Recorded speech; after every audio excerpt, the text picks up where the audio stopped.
Hey YouTube, welcome back, Psychopath1c here. There's a reason why I haven't been on YouTube that much. It's because I've had personal stuff in my life. Hanging out with my girlfriend, pretty much hanging out with family, enjoying the holidays, so haven't really been on the computer that much. So, hopefully, those who are still subscribed to me, thank you. I really enjoy the support and holding out this long, waiting for a new video. And so, I'm going to be bringing two reviews. The Suffering and The Suffering Ties That Bind. The first one, The Suffering, as you can read from the title, wherever the titles are nowadays on the computer version of YouTube. The Suffering, I grew up with this. I played it when I was in middle school. So I was like 14 or 15. And I was like blown away with it. Like a game where you can go between first and third person view. I'm like, what the hell? Yeah. So anyways, I'm just like, what is this game? Like, it was the first game where I actually heard the word fuck and cunt all within one cutscene. And I was just like, oh my god, this is awesome. And then the monsters end up appearing, and I'm like, whoa. It's Hellraiser. That's what I thought when I first saw it. I thought it was a Cenobite from Hellraiser. See, I don't know if you can see it, but that's one of the monsters. They're called Slayer. They have blades on their hands, and they slice really fast, and they spin in like a big circle in the air, and then just go rotating right towards you. So, anyways, this game, on a technical level, it is amazing. The sound quality is great. The visuals are really bloody and gruesome and gooey. The characters are really, really awesome, although you see very little characters because it's a one-man type of game. But the characters you do meet are actually really cool and interesting, and you want them to survive, or if you want to be an asshole, you can kill them. I shot for the good ending, so I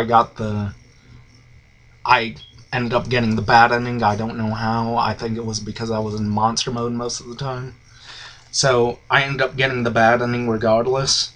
I did get the good ending though on PC, so I already know about the good ending. But anyways, this game, I thought to myself, how come nobody talks about this game anymore? How come nobody gives more respect to The Suffering? And for those who don't know what The Suffering is, of course it's a game. You play the role of a man named Torque.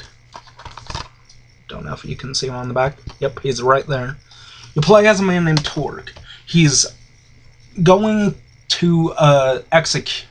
He's going to prison on execution for the murder of his wife and family, for his wife and children.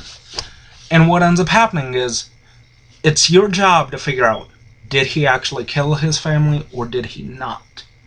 And the way you play the game corresponds whether he killed his family or he didn't kill his family. The bad ending, you know what's going to happen in the bad ending.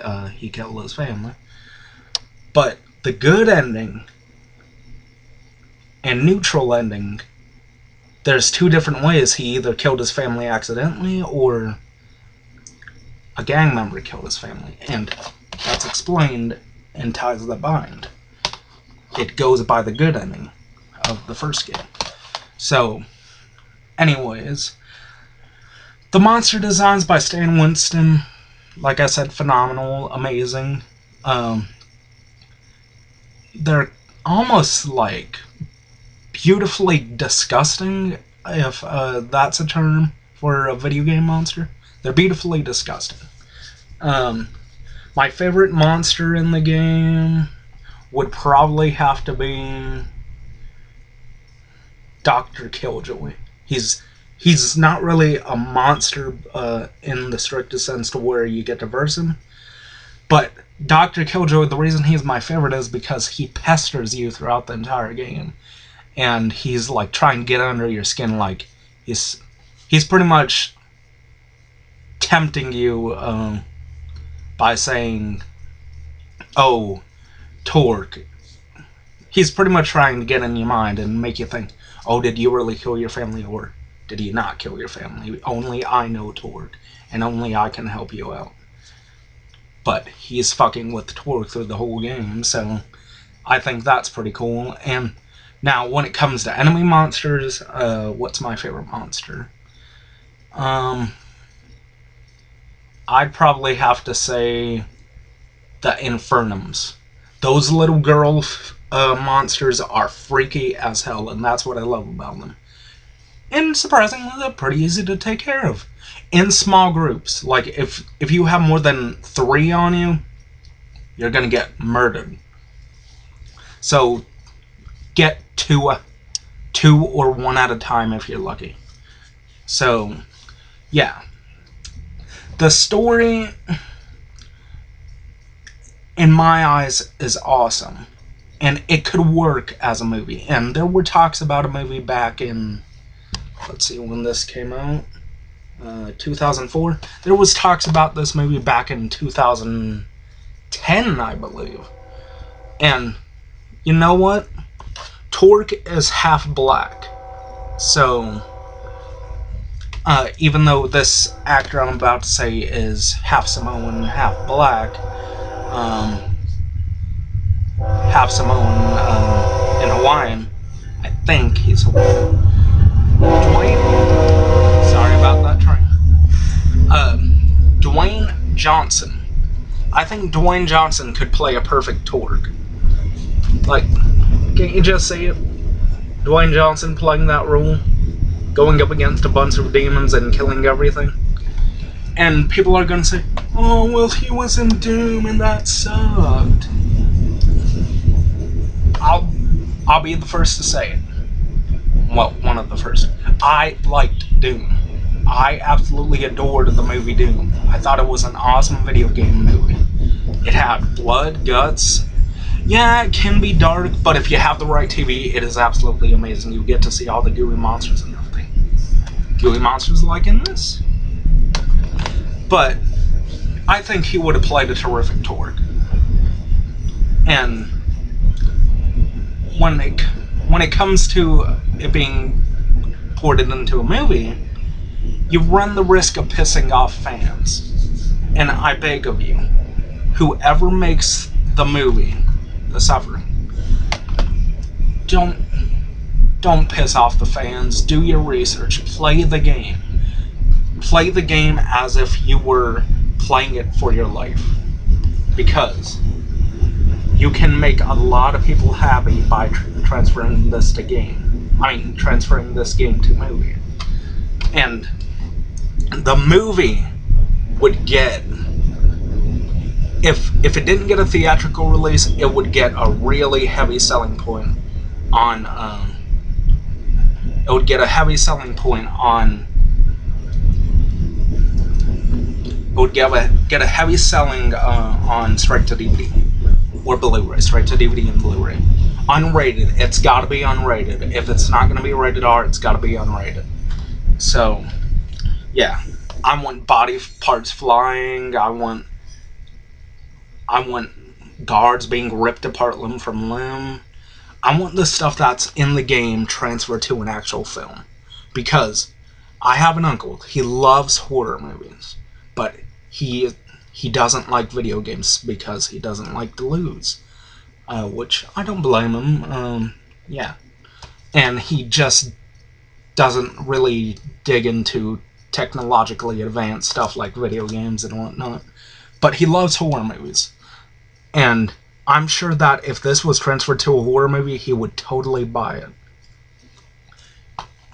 And one thing I'd say, that the profanity in it comes off as more funny than offensive.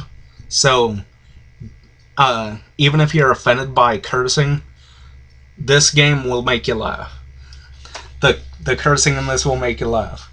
And Dr. Killjoy doesn't curse at all, but goddamn is he, he's kind of a riot in a way. He's cynical, and cynicism kind of makes me laugh.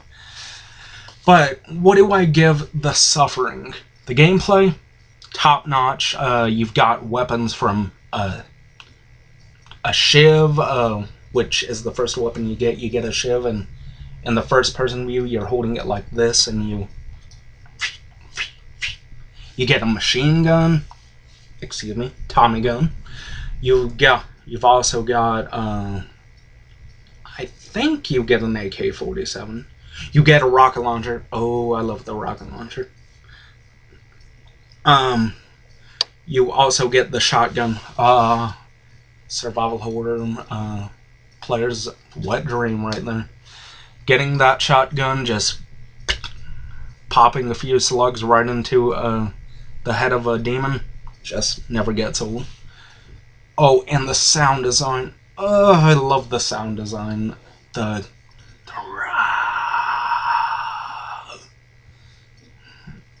voice actors did a great job. The sound effects of each bullet coming out of the gun.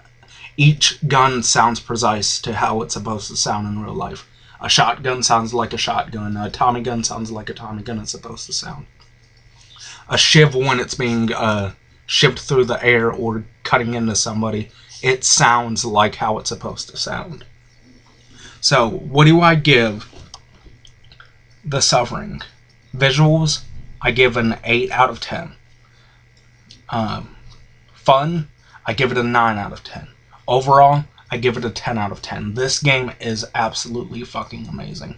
For those who do not own it, you can pick it up really cheap on Amazon. I got this for $2. $2 freaking dollars, and I am still happy. The only thing wrong with it is it doesn't come with the instruction booklet. But that does not matter because I already knew how to play it. And when it comes to this game, you've got to own it in your collection if you don't already. If you're a fan of survival horror games, definitely check this one out. It's a survival horror action game. Third person, first person. Either way, you'll have fun with it. I played it mostly through first person, except for the monster mode, because monster mode is third person by default. And now, I am off. I give this a 10 out of 10. So, yeah. 9 out of 10, 10 out of 10. It's an almost perfect game.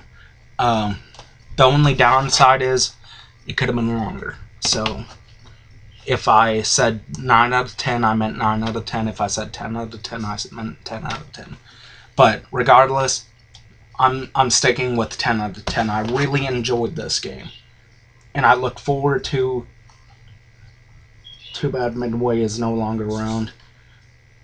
NetherRealms, even though you do fighting games, do you think you could maybe get somewhere being able to develop a remake of this? Or maybe a sequel?